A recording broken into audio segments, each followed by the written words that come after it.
Hey guys, what is happening? Welcome back to The Drip. I'm joined today by my wife, Janice, and it's a privilege to have her on with us today. For many of us, many of you guys, if you know us, we are many of us, the two of us. But if you guys know us at all, you know that our family is intimately involved with adoption and foster care, and we have many adopted and soon to, Lord willing, to be adopted children within our home. So a lot of questions are always arising. We get asked questions all the time, and when people have a lack of information, there tends to be either misinformation that's kind of poured around, or there's questions that might not be the questions that should be asked in front of children.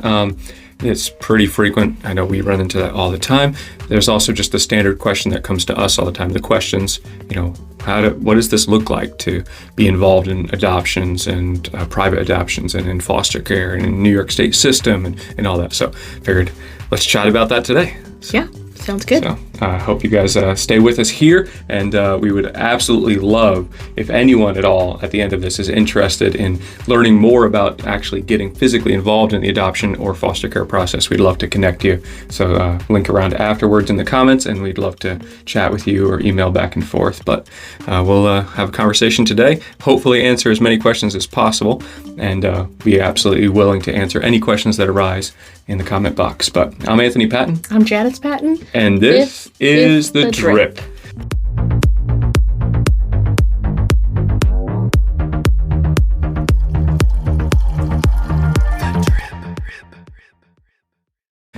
So, I don't know, we didn't pre-prep the most common questions that are asked to foster and adoptive parents, but I know we have talked many times about different questions that arise, and we have run into the awkward situation where people are asking things in front of our children.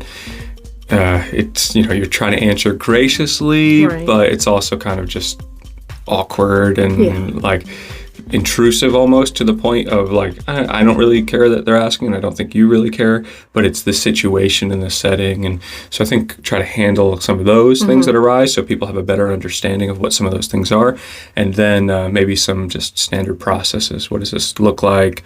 What's, why do we do it? What's the need? Those kind of things. So yeah, I mean, I think I would preface it by saying that every single foster family is different. Every situation is different.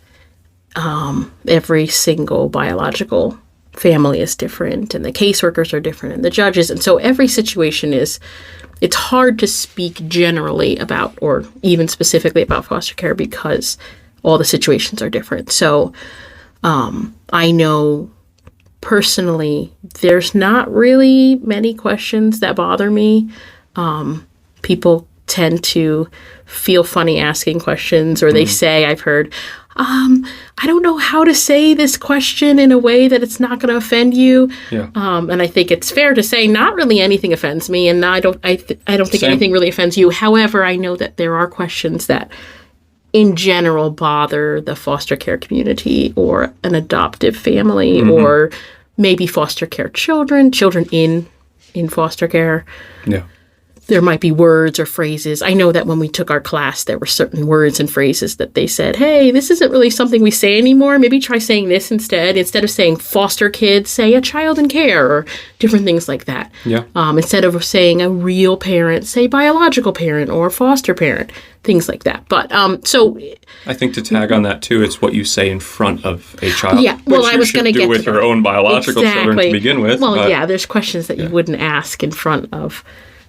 So I think just because we're super open and honest and not many questions bother us or offend us, I think maybe be cautious when you're talking to other foster parents or foster children, because sometimes they might get a little bit bothered or take things a little personally. But I think we're pretty much an open book. I can think of a couple times maybe where someone said something in front of our children that I wished they hadn't said, or maybe had phrased it a little bit differently. But, it gives a good conversation to talk to your kids afterward and so say... let's pause there for a second and actually cover some of those, because I think it's important to actually cover it, because I know we have heard these over and over and over again.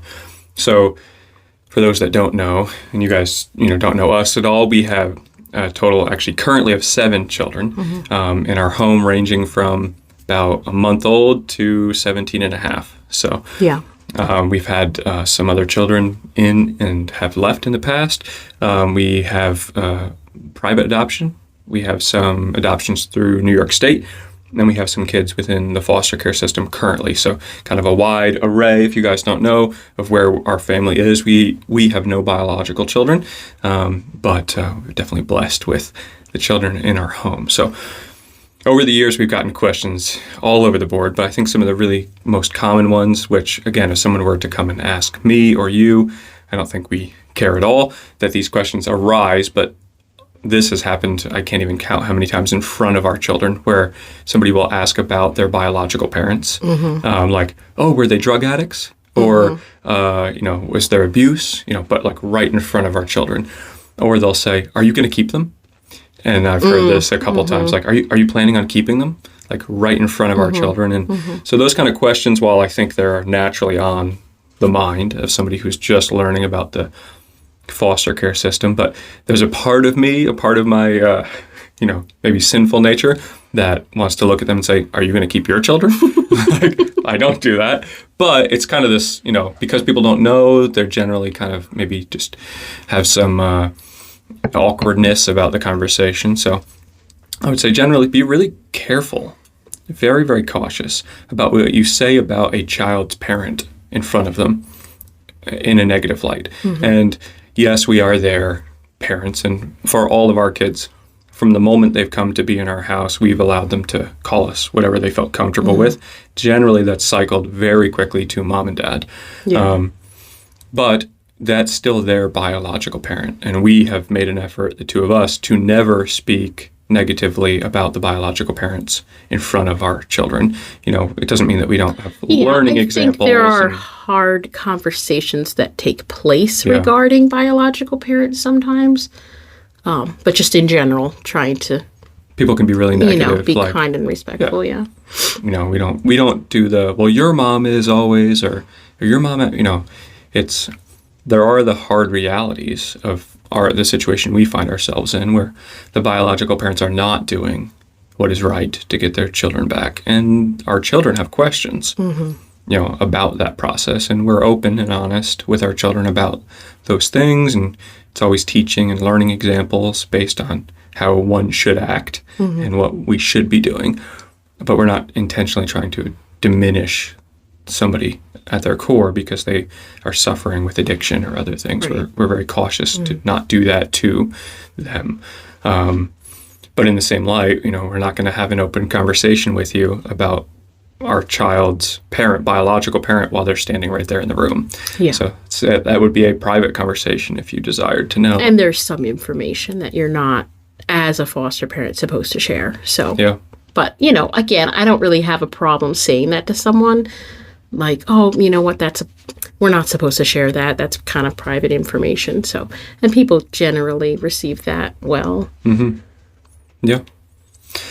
I agree. I think people take that feedback properly. Yeah, I think people are curious and they mean well, and I think that's important to remember, especially if it's a question that is maybe uncomfortable. They still mean well, and they're just maybe don't really know how to phrase things super well. How should we respond here? Yeah. Or what should we ask? And I would never want someone to feel like they can't ask a question because they're afraid of being offensive. Yeah.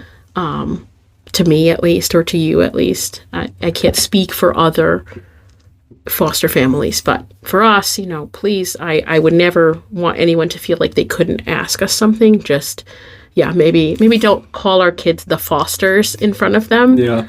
That has happened. That did happen once, and our daughter did cry being called the Foster because it happened in front of her. So, that's kind of an example of maybe think before a word comes out of your mouth. Exactly. So I would say, and again, come and ask us. Come and ask the parents privately, but discussing a child's biological parents in front of them, probably not a good idea. Discussing the future of their case in front of them, probably not a good idea. Yeah. Referencing them as an object or not a part of your family, probably not a good idea. Asking why, we've had that so many times. And again, I don't mind sharing with people what we're able to share. We're not able to share a lot, but what we're able to share while our kids are still in care, feel free, ask away, but not in front of our children.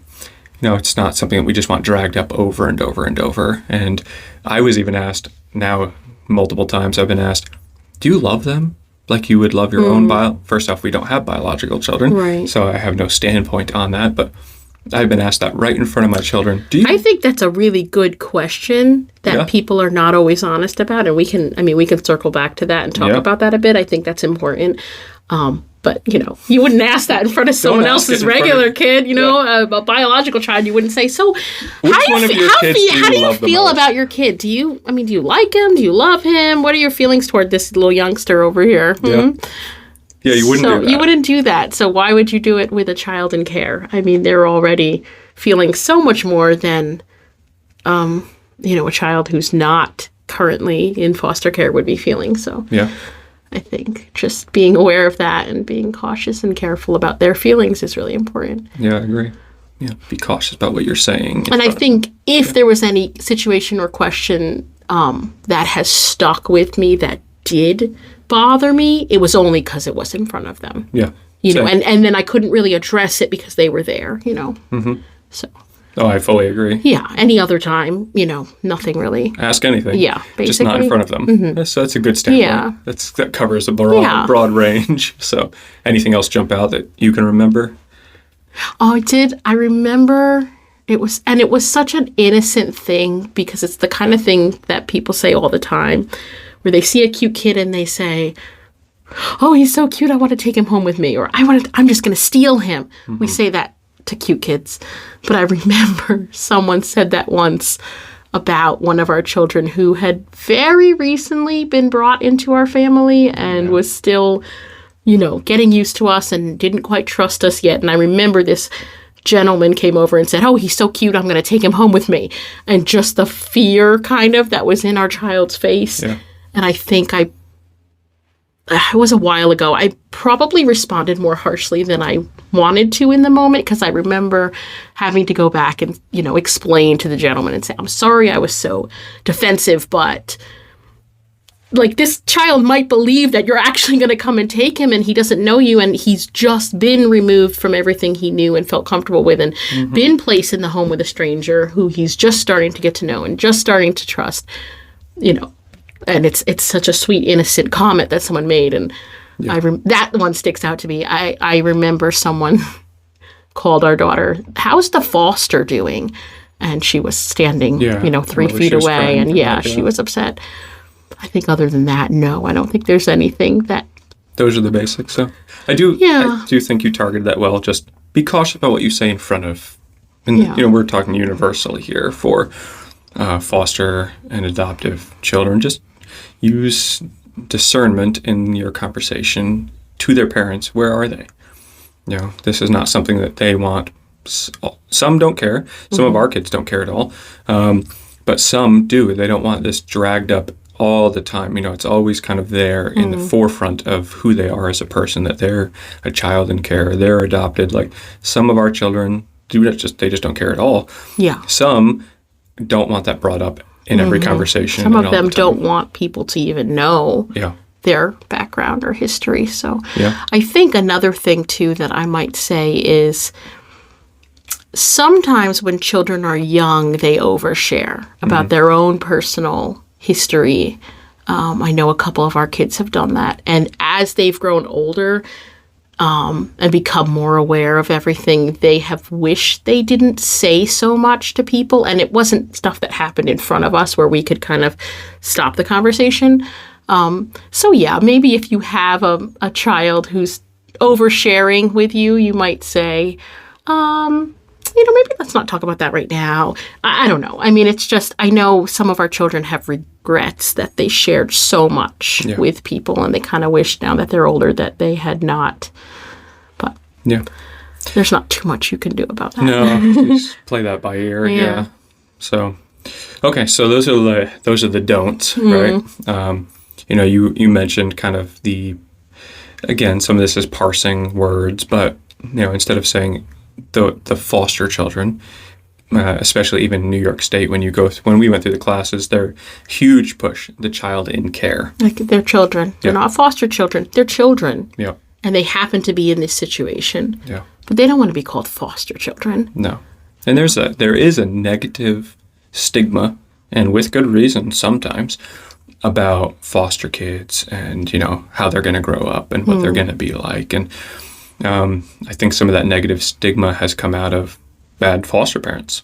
I think the media doesn't portray foster families well. Yep. In the past, I think that's been a subject of negativity. And I think that probably for very good reason. I mean, I think there's a history there of not a good community and not a good situation. And I think the state has made efforts to correct some of that.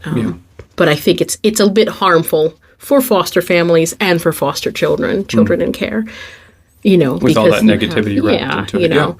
Well, so and kind of maybe let's walk through the process real quick so we can see what New York State especially, and we have friends in other states who have gone through with their own respective state the process of getting and becoming a pre-adoptive or foster family. So we found it's universally similar, though I think New York State is probably a little bit nationally? Do you mean nationally similar? Nationally, thank you. Nationally very similar in the process, though some states are probably more lax, some are more severe. New York State has a long teaching regiment before you can even take a child into your home. So that's where we started when we decided to become foster parents or pre-adoptive foster parents, because we started off with our son, who is our oldest son. At just a few weeks old, we took him in, and that was a private adoption. And then he was with us for a few years, and we were feeling that maybe God was calling us to take in some more children. And in that process, we saw really, and to correct anything here that I'm off on, this is my many years ago memory, but we saw that the need was less in the private adoption sector and more in the New York State sector, where we saw even some families we knew that were in the wings waiting for children to be put up for adoption in the private sector.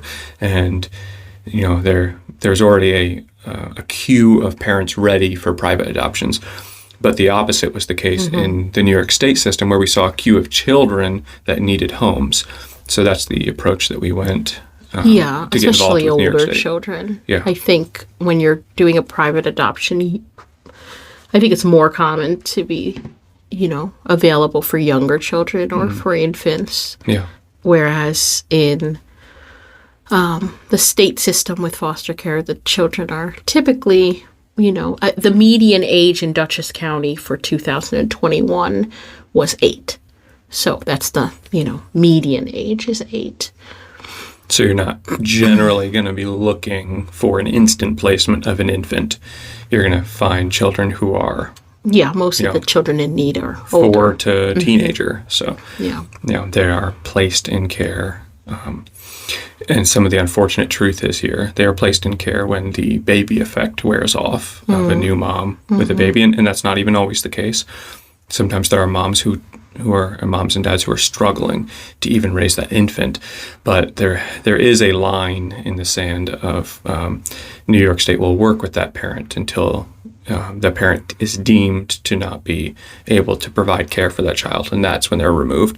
And it usually doesn't happen instantly, so you don't generally have, unless it's happening within the hospital system or it's drugs related, those kind of things, you don't have young children or infants placed into care as frequently as you do older children. And we can represent that within our own home, where we have had some children come into our home who are not, they're not infants, who came in already, we're not going to need to teach our child to talk and walk. It's already been done.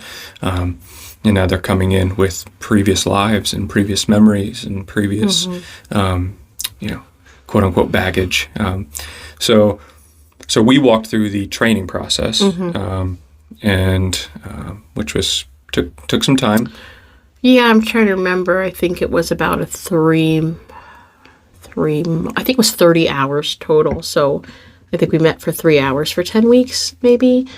And then there was some, Home you had studies to have and home study, which background include, checks, paperwork. fingerprints, Yeah. a couple references, 3 references, I think. All in all, I think it took about 6 months to get certified.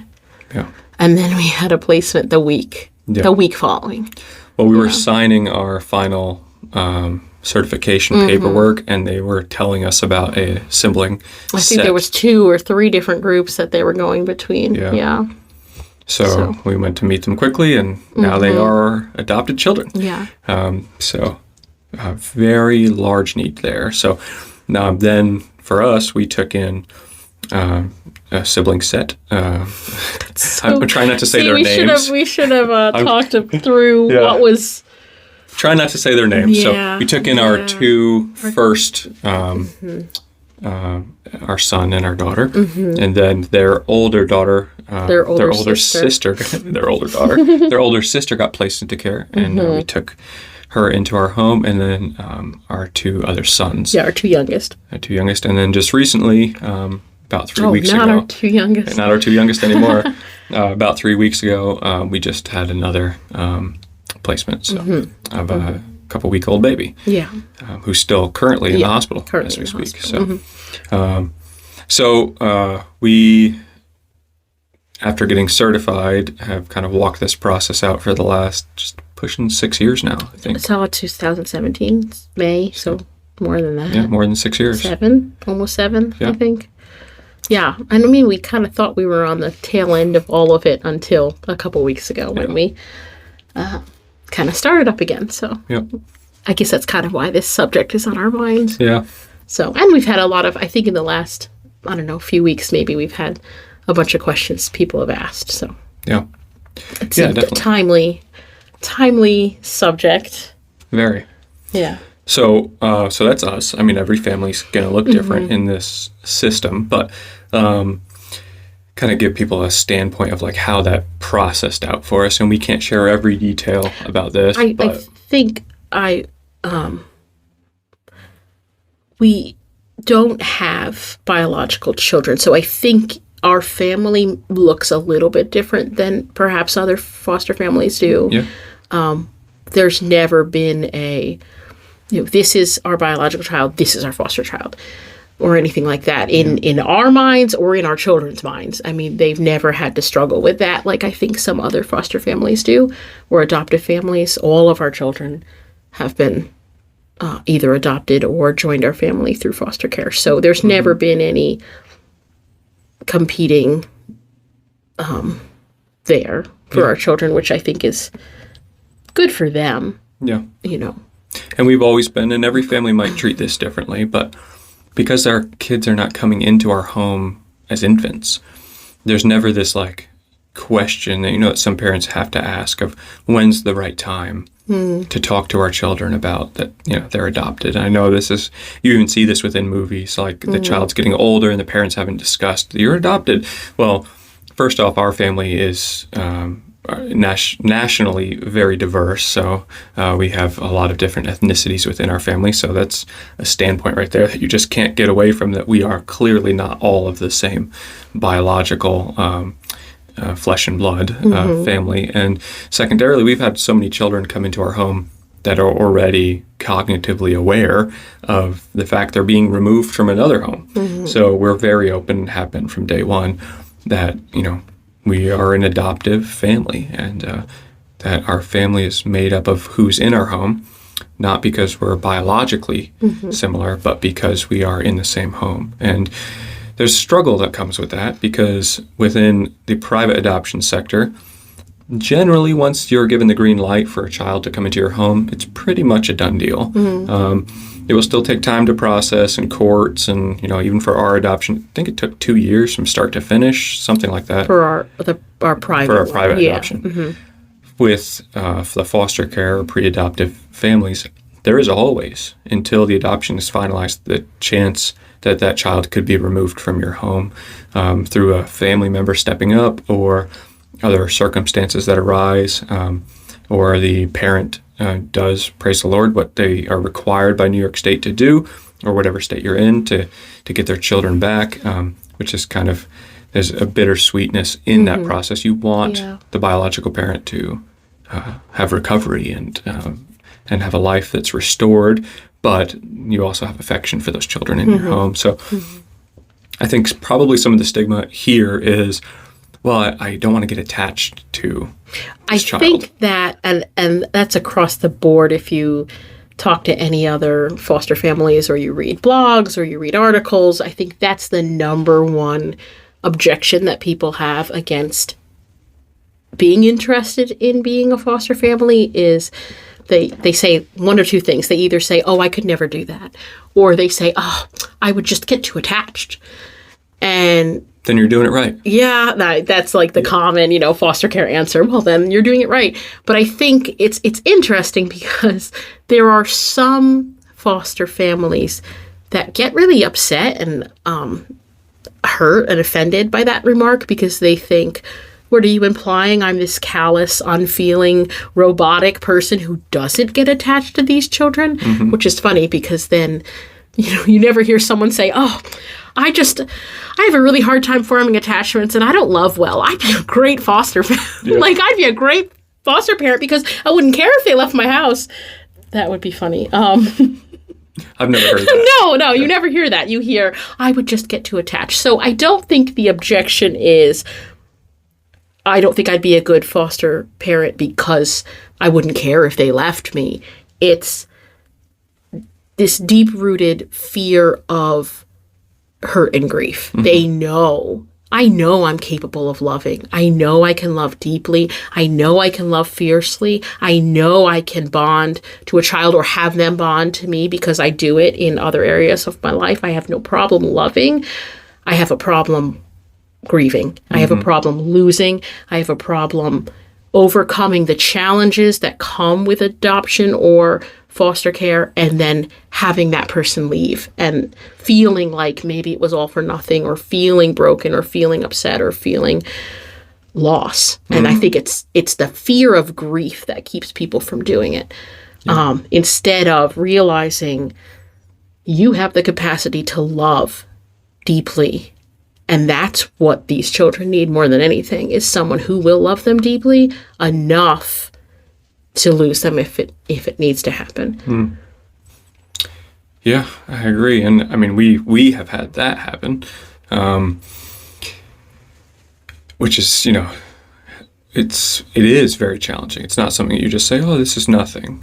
Very challenging. And, we had just a young baby come into our home and got attached to him very quickly. Yeah.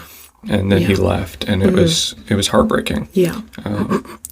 And even with our children that are in our home right now, there's always that kind of lingering in the background until the adoptions are finalized.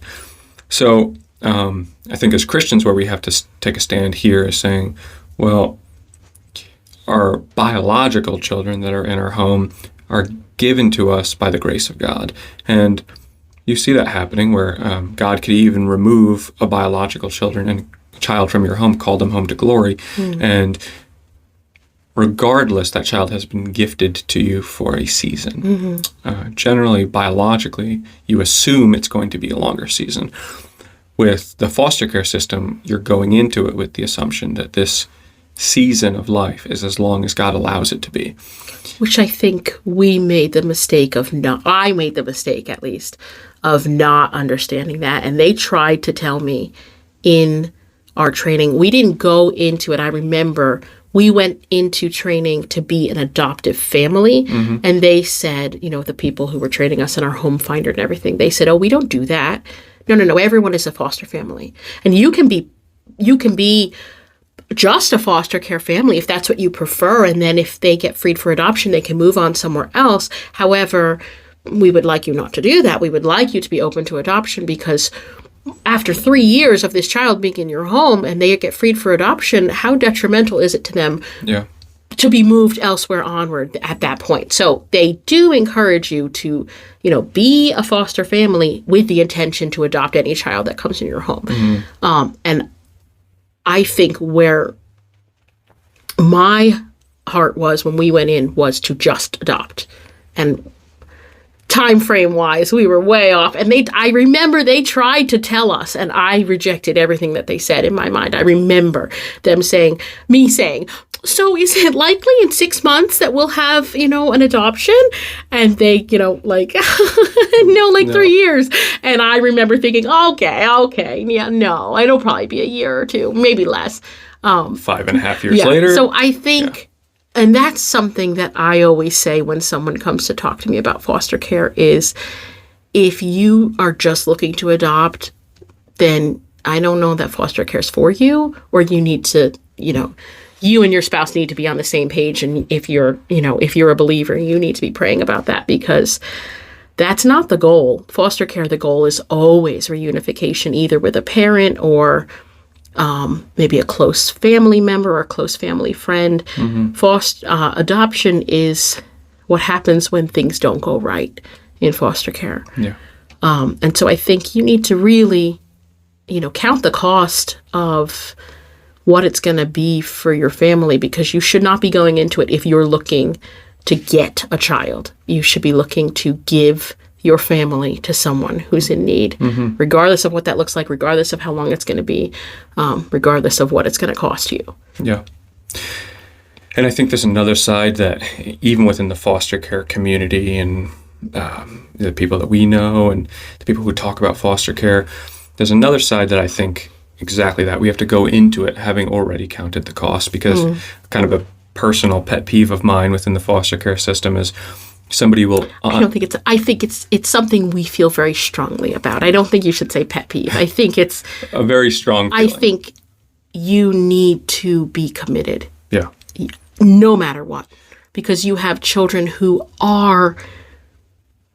they could have really big challenges because they've had so much in their past that has hurt them, and they actively fight against you, and they actively try for you to reject them. And the older they are, the worse it is. The harder they push against you, because they've been rejected so many times, and they're pushing. Well, at what point in time is this person going to leave me? Because I've been left so many times before. Yeah. And then when that starts happening, people leave them. People say, that's it. I can't do this anymore. You need to move them elsewhere. And we've seen that within foster families. And so part of this discussion is to say, we would like to shed some light on this so that is not the case within foster families. And unfortunately, just maybe 2 weeks ago, I was talking to another foster family that did this very thing. They have some biological children, and then they took a child in and had them for about a year. And then about a couple months into that placement, she got pregnant. And then they had another biological baby. And they said, this is more than we bit off more than we can chew here. And they called the state and had that child moved into another home. And to me, my heart was very burdened by that. Because if you have a biological child and the Lord sees fit to have a special needs child placed within your biological family, you don't just give them up. You don't just get rid of them. You don't just move them on. That child needs to be loved and cared for. You wouldn't say, oh, this is more than I can handle. I was hoping for a regular one. Yep. So what we've done is we've kind of taken the next step and placed those child into, well, this is just a foster kid. It's just a foster child. I'm going to move them back. And for us, we've made an effort that... a predetermination. That any child that walks through our door will never be moved out of that house. Unless the state moves them out. Becomes their resource. Yeah. Exactly. Unless the state moves them out, whatever child enters into our door is effectively, from that moment, our child until the state moves them away or they're adopted. And I think it's fair to say with that, because of that decision, we have had to say no to 2 different children. Because we knew, because of their background and because of, the challenges that we wouldn't be able to meet those needs, and they wouldn't thrive in our home because of the amount of children we already have and the things, we wouldn't have been able to meet their needs. And it was sad because they have been moved from home to home to home, but we just can't meet the needs of them right now. And because we've determined once a child is in our family, they are in our family. We are not going to ask the state to remove them. So I think it's very important to have those conversations and have those boundaries already about. I had a friend once tell me, because when you do the class and you do your home study, they have pages of papers. I don't know, it's probably 3 pages of, will I accept a child who tells lies? Yes or no? Will I accept a child who has, I don't even know, bedwetting behavior? Yes or no? Will I accept a child who sets fires? Yes or no? And you start, will I accept a child who has a terminal illness? Will I accept a child who has a wheelchair? And you just feel like such a horrible person checking no. And I remember talking to a friend who was also a foster. I think they were a pre-adoptive or something, and she said, yes, but you need to be realistic. You can't, instead of feeling guilty, think what is reasonable, because I can't say yes to something that we're not going to be able to handle. And this child is not going to thrive in our home because we are not able to handle this, or we are not equipped to handle a situation like this, whereas somebody else is. And wants, there are people that want to have a child with a terminal illness because they have the time to go to hospital appointments or whatever. Or there might be a parent who wants a child with special needs because they have a heart for that and they have the capability to take care of that child, And we've seen, there might be an older couple that has no children in their home anymore that can take, and some of those check boxes are really severe. Who takes a child who has had severe sexual trauma, or who's pregnant, a 12 or 13-year-old who is going wild, going crazy, and needs the dedicated daily one-on-one support, or just has an issue running away. That was one of ours. Was a child who continues to run away over and over and over again, multiple times a week. We have 6 other kids in our house. I can't just get him in the car multiple times a week and go looking for this child. And also where we live, it's just not, we live in the woods. This child's going to get lost in the woods and get attacked by a bear. I mean, it's not really a feasible situation for us, whereas someone else might be. Or if you already have 6 children in your home and they say, look, this is an older, teen who has violent tendencies and has been known to put her younger brothers or sisters in the hospital. And that's something before you take the placement. You really have to think, is this something that is feasible for us as a couple and for our family with the children we already have within our home? And you can start to feel like, wow, I feel really bad, child. But at the same light, there is a part of that process that, you need to examine, so that way, if you're making the decision to take that child in, you know what you're getting into to the best that we're able to. Obviously, you're not going to know every behavior, but that's the case with your biological children. But once you take them into your home, I am definitely of the strong conviction that they should, from that day on, be your child until New York State removes them. That's what that child really needs, is permanency, love, and affection that they were not getting in their previous location. So it's what's desperately needed. And one of the most effective things a foster parent can be is steadfast love for a child who will, and we've seen this, who will intentionally try to hurt you and push you away because they're waiting for that day that you disconnect from them. And we've seen that cycle go, and they tell us this when we were in the classes. They're like, things will look like they're going, it might be difficult for the first week or 2. Things will look like they're going really well, and then you're just going to have the bombshell, like, how could a child do this to me?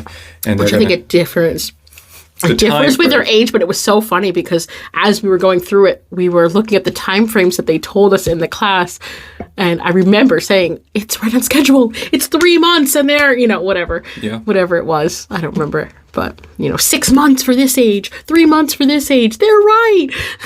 Exactly what happened, Yeah, so, we witnessed that. So, and then the second side, which I think is really important for like the American family, but, specifically, obviously, we're in a church here, and we're speaking to those that have a love for the Lord and a love for His Word. There's this American stigma about the home, where my home is a place of peace and comfort and protection and serenity, and, my home is my safe space. And the Bible doesn't teach that. That's not what the home is. The home is not a place of like, hey, we're going to shut out the outside world. That doesn't exist within the Bible. But you're making a direct effort by taking on this task to say, I am going to so far go away from that I'm going to welcome darkness into my home with the full intent to bring light. Not that the child is darkness, but just the whole situation. You're bringing things into your home that you are not familiar with. Maybe your children are not familiar with. Yeah. You're bringing in issues that you're going to have to discuss, like abuse or neglect or, addictions or things like that, now you have to have conversations with your children about. And there's generally ongoing involvement with the biological parents in New York State and all the baggage that comes with that. And now you're saying, well, that's going to be an active part of our day-to-day life. Yeah. You have, maybe half siblings and visitations with other people that, it sometimes feels like you're co-parenting with, and you're like, well, yeah, I'm married and we have a family, but I'm co-parenting with these other people, or they're sharing siblings with other people. And yeah, it definitely gets messy, very messy. Well, in our experience, have not had a sense of morality that we so value within our home. That's not the case, where our children, who are our children, are now going on a visit for an hour or more with another family who has way different ideologies and morality, and our rules. Children learning things on those visits that are challenging to discuss within our home. So we were definitely you're moving from the home as a place of peace and calm and serenity to, no, my home is a place of love where I'm going to welcome in those that need that love, to a much higher extent, and then be that love for them within my home, though with a great challenge and great difficulty for what you desire. Our base kind of core desire is to keep our home safe and secure and protected, and you're opening wide the floodgate of allowing the opposite to come into your home, and having to find peace in the Word and in my relationship with the Lord, not in my home is safe. So for us, I think that was a learning curve. Yeah, I think at first it was a little bit challenging. Sorry, I feel like I have to sneeze. Yeah. Didn't come? No. Because you thought about something. I thought about it. I didn't want to... So this is we've covered kind of do's and don'ts of speech, the basic process. And if you guys are interested in this process, you will be 6 months, maybe up to a year of just getting certified within New York State. And then what we've witnessed is the placement doesn't take long. There is always kids who need a placement, always. Well, and with us, we were open to basically any ethnicity. I think the only one we said no to was Native American, only because the Native American tribes have their own foster care system. They're not they don't have to abide by what the state rules, and it's a little more complicated because if the tribe can come in and make rules for your child and take your child out anytime they want. And so I think because of that, because they have their own system, we said, oh, you know what, I think maybe that's not the best choice for us. I think we maybe said no to some practicing religions if they were going to be like a clash with ours. If it was maybe a child who their parents want them to go to, I don't know what the Muslim, what's that called? To a mosque. So yeah, to a mosque. And we made that clear, we're Christians and we go to church, so we can't bring, a child who has a conflicting religion would be best placed elsewhere. We said they are welcome in our home. Well, yes, I think we said, but they will be practicing Christianity because that's what we practice. So we will not be able to, we're not going to take a child in our home religion to a Muslim mosque, or to the Jewish temple. We're not going to do that. We were very open about that. Yeah, so.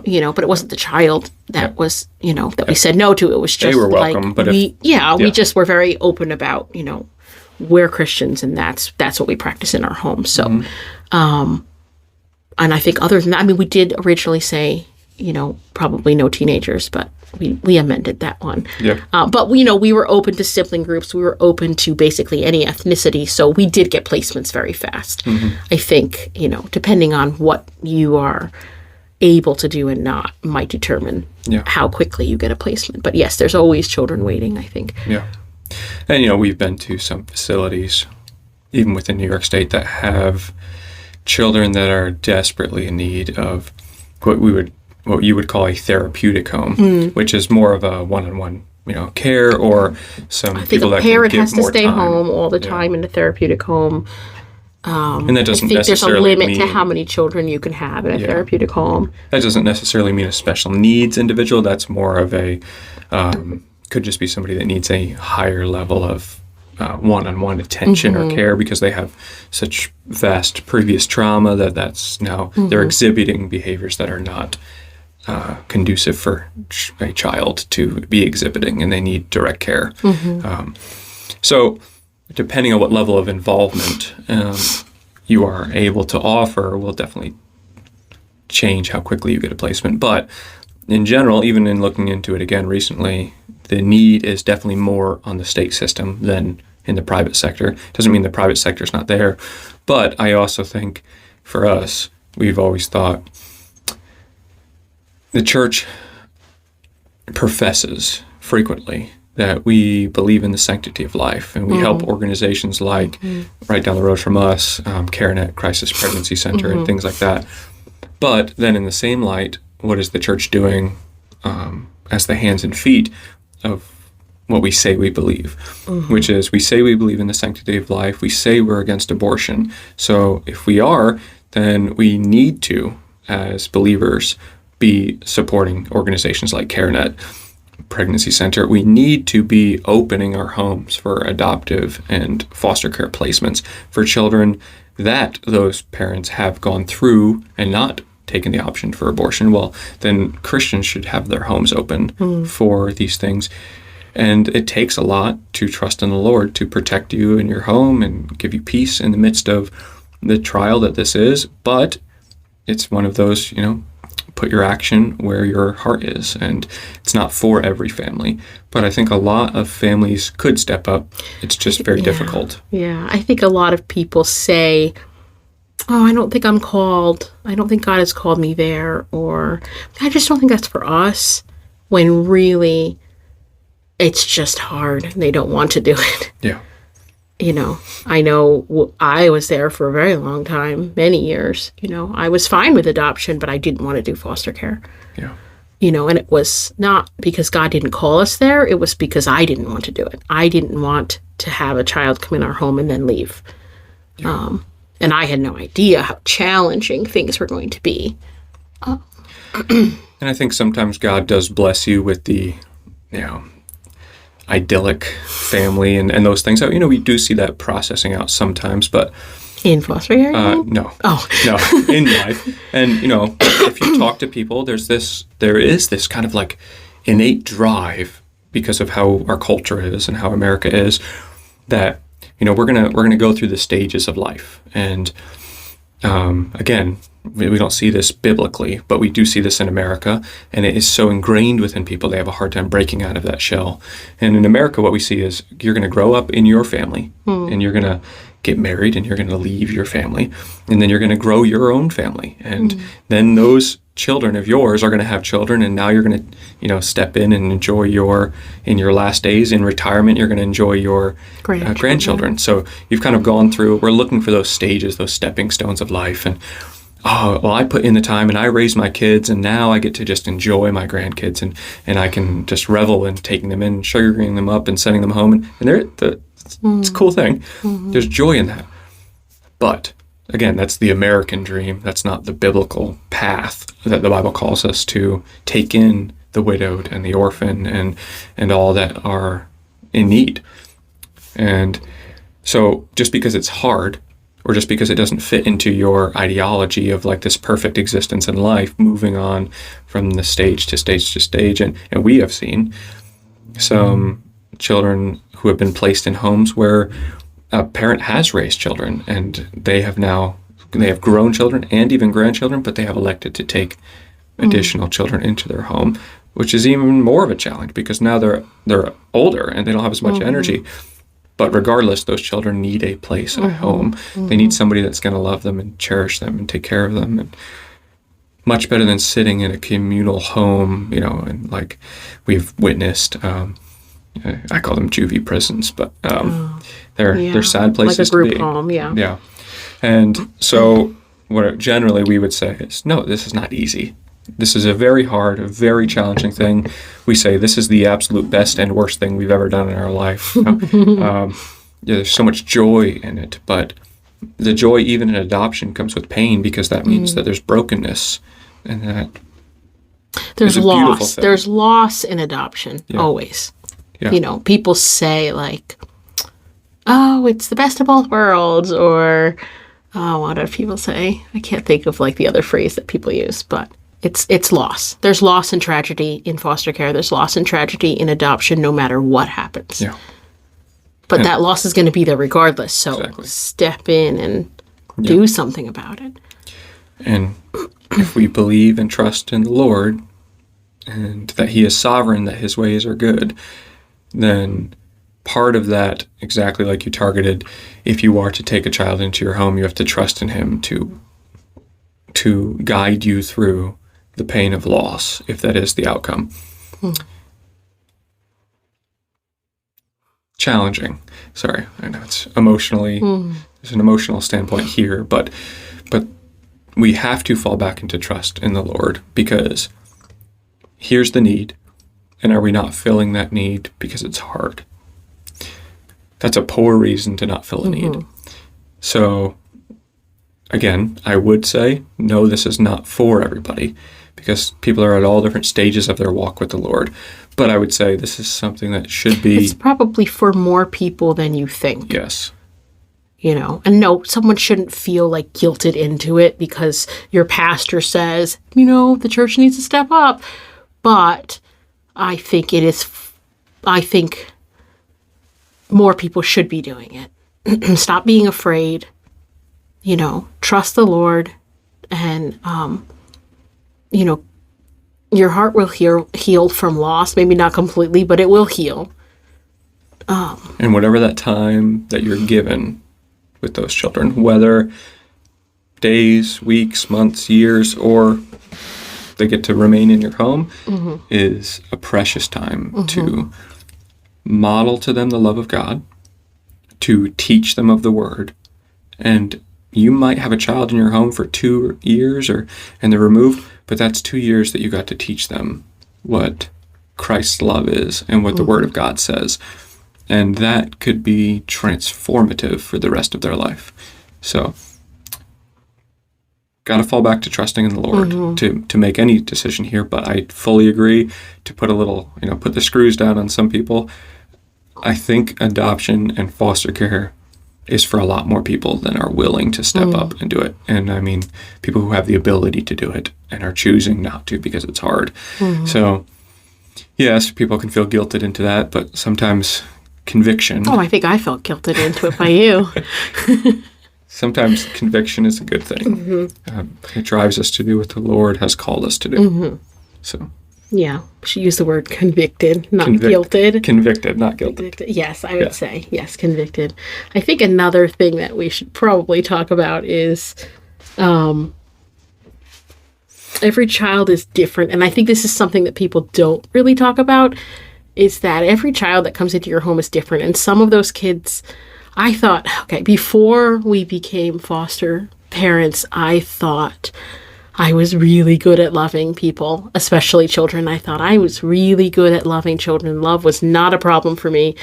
I don't think, honestly, I was thinking about it the other day. I don't think up until that point there was ever a child in my life that I disliked or didn't want to be around. So I thought, I'm going to be really, really good at this because I love kids. They're great, and I'm really good at hanging out with kids and playing with kids and loving kids. But our first placement was really hard. It was a lot, so much harder than we thought it was going to be. Yeah. And sadly, and I felt so horrible about this for months and months and months, because this isn't what people talk about. And I think maybe it's just not the common, what happens with most people, or maybe people are just ashamed to say it. But I didn't form a connection with our children for a long time. a long time. And it was really hard, especially our first couple placements. And I remember just feeling so guilty and burdened, like I don't love this child the way I should. And I had to learn that love is not a feeling, it's an action, it's a choice that you make. And you have to, sometimes it comes with these great, beautiful emotions, and sometimes it doesn't. And you just have to make that choice to keep loving a person, even though you don't really feel connected to them. And even though you're struggling to feel connected to them, and even though they're pushing against you. Yeah.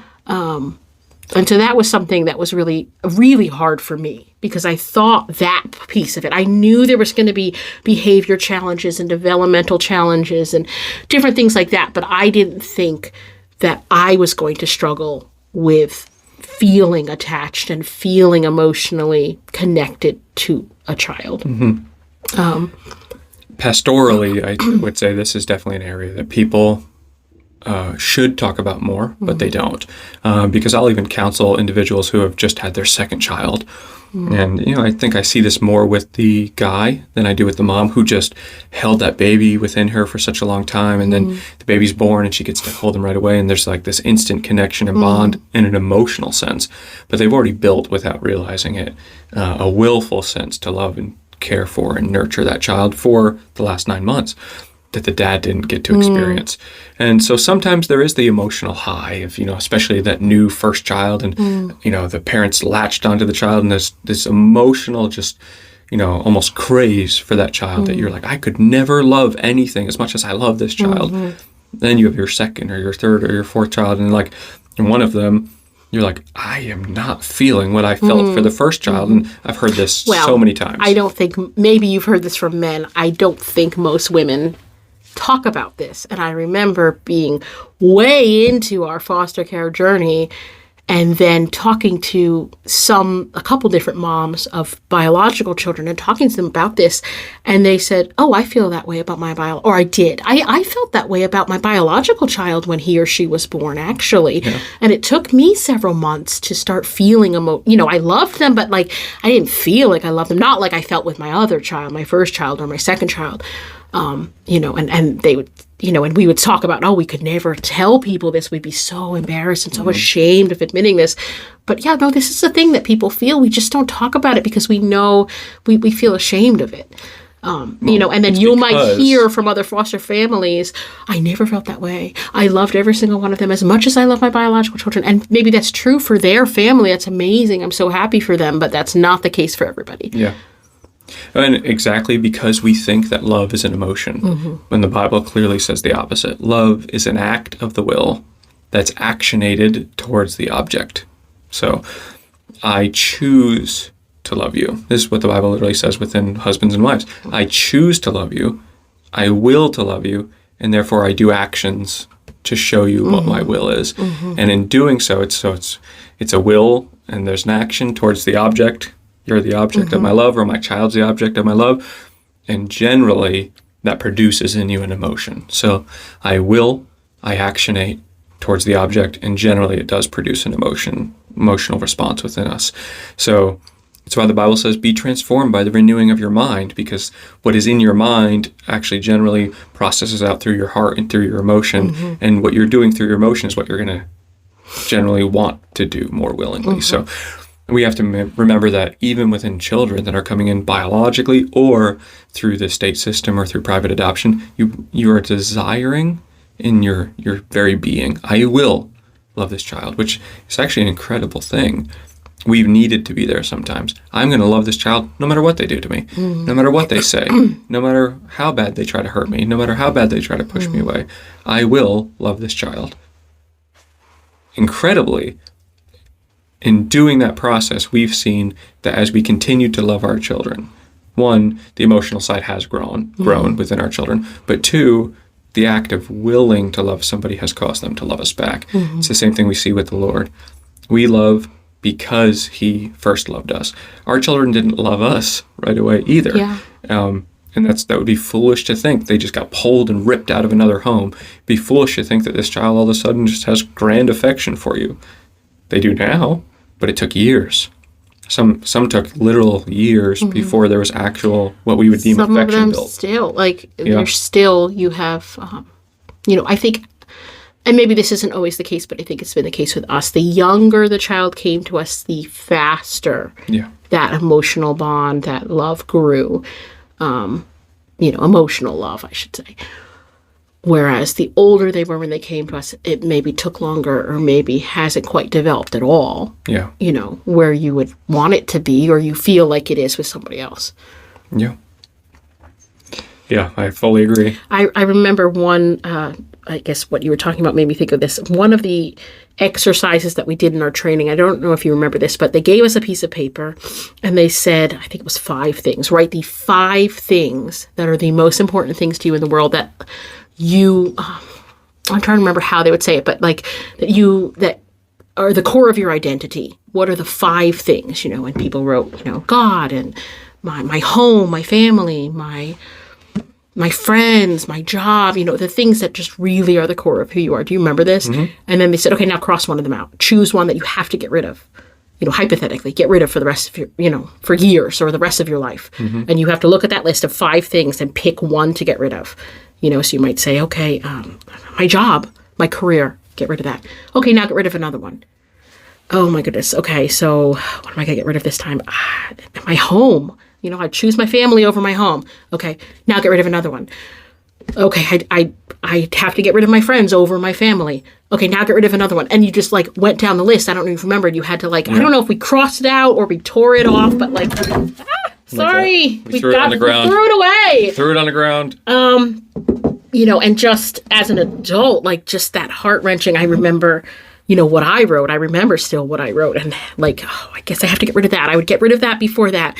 And I think the last thing I was left with was God on my paper. And, I remember them saying, okay, that's like a foster child. Okay. They have had everything taken from them. Mm-hmm. Everything. And now they're coming to you, a stranger, and being told, this new person, trust them, they're going to take care of you. They've lost every part of who they are. Yeah. And they have to reform all of that. Yeah. And I just remember that exercise, really, hitting my heart. Mm-hmm. No, it's very true. And we know intimately that, yes, they have just lost essentially their entire family, all of their friends, often their school. Their home, everything. Home. Even if it was not a safe place to be, it was the only place they knew. Yeah. And they're coming in maybe with nothing. Most of our children came with nothing, or a little bag, mm-hmm. one backpack, mm-hmm. and, a one stuffed animal or a blanket. And mm-hmm. that's all they have in all the world. And then you have to stay and live, because you're told to, in a house with a complete stranger and their family. And someone's telling you, you can trust them. Mm-hmm. Why? Why would they trust you? Yeah. The people that they did trust are gone. Yeah. Now they're being with someone they don't know and they don't trust, and they're being told by these strangers and by, maybe a CPS worker or the police, you can trust this person. They're going to take care of you. They're going to love you. Yeah. Why would they? And it takes time. Trust is known, lost in bucketfuls, earned in spoonfuls. Mm-hmm. And so it takes time. I think I didn't understand that with our first children that came. Mm-hmm. I expected them to, be okay. I expected them to, grow well and grow in love much quicker than they did. Yeah. And I think that was, if I could go back and with that understanding, I think, those first few months would look a lot different. Yeah. Same. Yeah. So, yeah. So, I think we should probably gear up to do a part 2 then, because there's still many things that have come to my mind that I think would be helpful. But also, over the course of this, maybe there's some questions that arose that we could help to answer those questions. That's kind of the idea of this this whole episode is, how can we answer some of the questions that arise about how could you get involved in the process, or how do you deal with people who are, how do you interact with families, and then really just the questions are around the specifics of the child's placement and within your home and what that actually looks like. So we could definitely try to answer some more questions that have arisen maybe through the course of this discussion, but I know there's much more we could encapsulate. We've been doing this for many, many years, and we don't want to wield the horror stories or the joys and blessings too forcefully here. We are speaking specifically of our children, and even attempting not to use their names here, but the broad spectrum understanding of what it is to be involved in this process. And I think we can both say here there has been much pain with this process, but there's also been incredible joy in the raising of these children. And to me, it's a representation of the gospel where God makes broken things good. Where you don't forget that the thing was broken, but you see that God has made it new and made it good. So we've got to see that within our children. Great growth and great change. Not perfect by any means. Still daily, many challenges. Unique. I think there are times where we're just like throw our hands up in exasperation and we're like, is this a regular child thing or our child thing? Sometimes you don't know. Yeah. Is this the result of trauma or is this just a normal thing that people deal with? Yeah.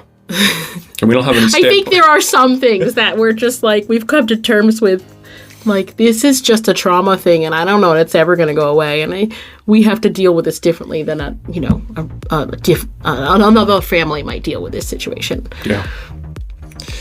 Oh, yes.